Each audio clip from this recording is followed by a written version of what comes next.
Smart agriculture একটা বৃহত্তর জায়গা, যেখানে সমস্ত তথ্য কালেকশন থাকবে, সমস্ত তথ্য অ্যানালাইসিস থাকবে। সেই তথ্যর ভিত্তিতে আমাকে বলতে হবে যে আমার কৃষি উপকরণ কতটা লাগবে। এখনই সেটা বলার মতো জায়গাতে অন্তত কৃষিক্ষেত্রে নেই। কারণ আমাদের আইওটি, যেটা ইন্টারনেট অফ থিংস, যেটা সেন্সারের কথা বললাম, মূলত আইওটি হচ্ছে সেন্সার। এআই টেকনোলজিটা আরেকটু বৃহত্তর জায়গায় যাওয়া। তো যেটা হচ্ছে যে আমরা তো এখনো পর্যন্ত ঠিক এইভাবেই আছি, যে খুব যে একটা বড় করেছি তা নয়। মূল জায়গাটা হচ্ছে আমাদের রিসার্চ ব্যাকআপ, যেটা গবেষণামূলক যে জায়গাটা, সেটাও আমাদের কাছে এখনো পর্যন্ত অতটা ব্যাকআপ নেই।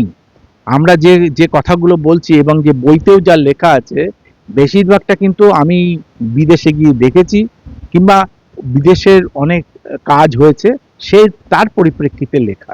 কিন্তু ভারতবর্ষের চিত্র, সেইখানে তার পরিপ্রেক্ষিতে কিন্তু এখনো পর্যন্ত সে ধরনের কাজ হয়নি।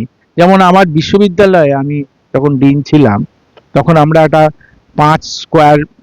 5,000 স্কোয়ার মিটারের ফুল চাষ পলি হাউসের ভেতরে আছে, সেখানে আমরা কিন্তু ফার্টিগেশন করতাম, ভেরি আধুনিক, খুব আধুনিক।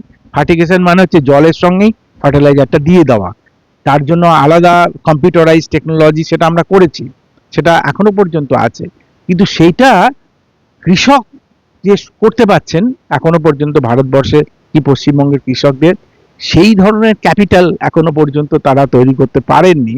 তো এটা আমার যেটা মনে হয় যে এগুলো কোনো মাল্টিন্যাশনাল কোম্পানি তারা যদি কৃষকদের একত্রিত করে, তাদের নিজেদের স্বার্থও জড়িয়ে থাকবে, কিন্তু তারা এই পদ্ধতিগুলো আনতে পারে।